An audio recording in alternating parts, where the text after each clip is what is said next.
Պայդրությամբ մի հատ նախախոսք ասեմ,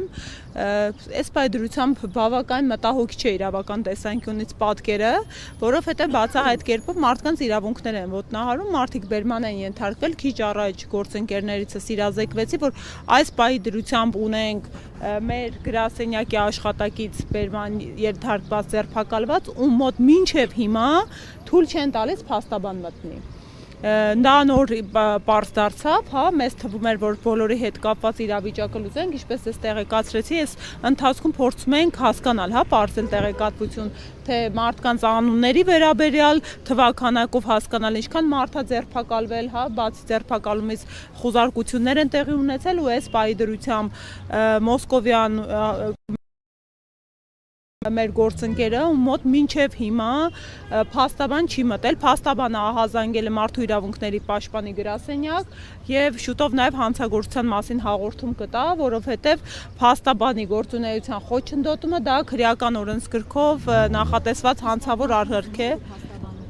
Այդ մարդը, այո, հնարավորություն, տեսեք, եթե քաղաքացին հրաժարվում է լիազորագրով փաստաբանը մոտենում է, այդ իրավիճակում քաղաքացին հրաժարվում է, այստեղ ունենք իմիջադեպ, երբ հնարավորություն չեն տվել փաստաբանը մոտենա, բայց սա վկայում է միայն այն մասին, որ փորձում են մարդու նկատմամբ հավանաբար ինչ-որ ճնշում գործադրել, որպեսզի իրենց համար ցանկալի ցուցմունք ստանան կամ թույլ չտամ, ենթադրություններ, ամեն դեպքում այսօր հատկանշական օրել է ոստիկանության աշխատակցի օրն է, մեր պատվարժան ոստիկանության աշխատակիցներին ես օրվա առիթով շնորհավորում եմ ու կրկին լիահույս եմ, որ իրենք մեծամասամբ իրենց օրվա խորհրդին, իրենց գործառույթներին, իրենց կոչմանը հավատարիմ կմնան, մասնավորապես խոսքս այն սպայական կազմի մասին է, ովքեր քաղաքական ճնշումների ու հրանգավորման ընթացքում չեն մոռանում ինչի համար ու որտեղ են գտնվում, նույնը կոչ է իմ գործընկերներից, այս շենքի ներքո գտնվող, որ այնուամենայնիվ արձանագրվում է իրավունքի շրջանցումը, օրենքի շրջանցումը, ոտնահարումը իրավական պետությանը որևէ մեկից լավ տեղ չեն տանելու, իսկ ողջ process-ը մեկ նպատակ ունի, մարդիկ ուզում են փոփոխություն, այսօր մեր երկրում կա օրախնդիր, մենք արձանագրենք, որ անգամ նախընտրական քարոզչությունը պաշտոնապես չի մեկնարկել ու մեր քաղաքական ուժի նկատմամբ նման բռնաճնշումներ են փորձում իրացնել ու սրանով ոչ թե սա մեր դեմ է ուղղված, այլ սա մարդու Հայաստանի Հանրապետության քաղաքացու կամքի միջամտություն է, մարդիկ դուք տեսաք, օրեր առաջ մեր բազմահազարանոց հանրահավաքը, ինչի մասին էր այդ հանրահավաքը, որ կա խնդիր, կա պահանջ Հայաստանի Հանրապետության քաղաքացու կողմից փոփոխություն իրականացնել երկրում, որովհետև այս բռնաճնշումները, որով օրվա իշխանությունը եւ երկրի ղեկավարը մեր երկիրը ուղիղ սրընթաց դեպի ավտորիտարիզմ է տանում, կամաց ասում է տենց մոտենում ենք իրենց կողմից այդքան քննադատված պետություններ, Հյուսիսային Կորեա։ Ձայնագրությունները կա կոռուպցիոն կոմիտեն տարածել, դուք ծանոթացել եք այդ ձայնագրությունները, ինչ կասեք իսկության մասին։ Հարգելիս, ճիշտ ասած, նոր հենց ձեզ մոտենալուց առաջ սկսեցի ձայնագրությունը լսել, բայց մենք այսօր այն իրականությունում ենք ապրում, դուք լրատվամիջոցի ներկայացուցիչ եք, կարծում եմ բոլորս էլ տեսել ենք, թե ձայնագրությունների հետ կապված ինչ նորություններ ու ինչ փաստական հանգամանքներ են հայտնի դառնում, օրինակ, երբ նախաքննության գաղտնիքով էլ փաստաբանները կաշկանդված չեն լինում, պարզվում է, որ ձայնագրությունները կարկատված են, օրինակ, տարբեր ժամանակներից, տարբեր խոսակցությունների հատվածներից միմյանց միացված ձայնագրություններ են։ Հիմա շատ վաղ է որակում տալ կամ մեկնաբանել ձայնագրությունները, որովհետև այդտեղ պետք է քաղաքացիների նույնականացում իրականացվի, ձայնագրությունների ժամկետային ու ձայնագրությունների առնչելիության հարց քննարկի ու ամենակարևորը այդ ձայնագրության իսկության խնդիր կա քննարկելու։ Ես ամեն դեպքում այս ամեն ինչը կարծում եմ կրկին անգամ պետք է նշենք բացառապես քաղաքական նպատակ ունի, քաղաքական նպատակն էլ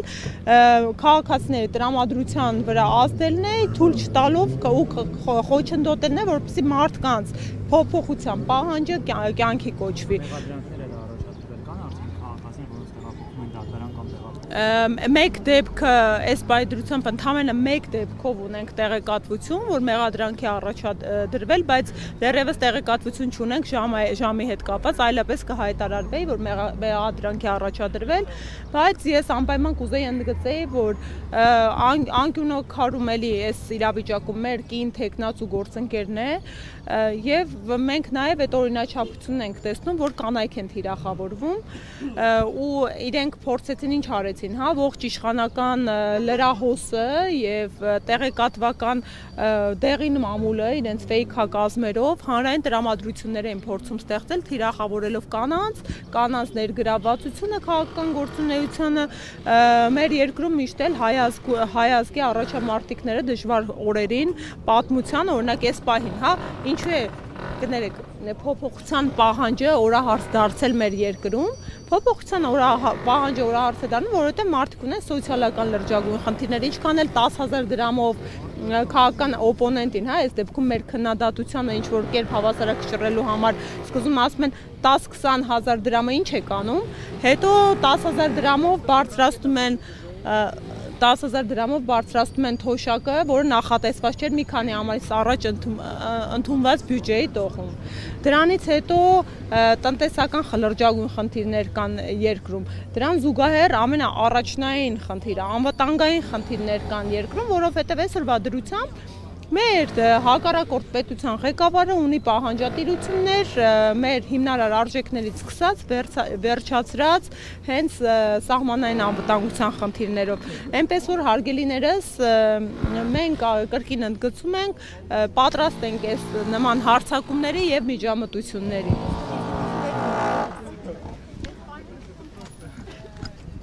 Կներեք, էլ ներքին տեղեկատվություն ստացանք, որ մեր գործընկերներից եւ ձերբակալված համակիրներից ոմանց տեղափոխել են, կրկին օպերատիվ Մոսկովյան 1 հասցե, կարծես թե օպերատիվ որոշակի գործողությունների նպատակով, բայց կրկին ընդգծում եմ, այն իրավիճակը հարգելի գործընկերներ, հարգելի իրավապահ մարմինների ներկայացուցիչներ,